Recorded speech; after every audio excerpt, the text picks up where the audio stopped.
எல்லாரும் சென்னை மாதிரி இடங்கள்ல 7 மணி ஆனா போனை தூக்கிடுறான். எடுத்து ஆப்பில் போயிட்டு ஸ்விக்கி, சொமேட்டோ, எதையாவது செப்டோன்னு போட்டா விருந்து உணவு அவனுக்கு பரிமாறப்படுகிறது இரவுல.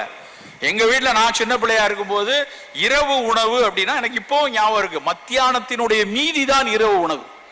மத்தியான சோறு மீதி இருக்கல, கொஞ்சம் மோர் விட்டு வச்சுக்கோ, கொஞ்சம் அப்பளம் வத்துவதா, இல்லைன்னா வத்தல் கொடுக்குறேன், இல்ல மத்தியானம் ரசம் வச்சு கொடுமா, அது மட்டும் கொடுமான்னு கேட்போம். அது பெரிய விஷயமா இருக்கும்.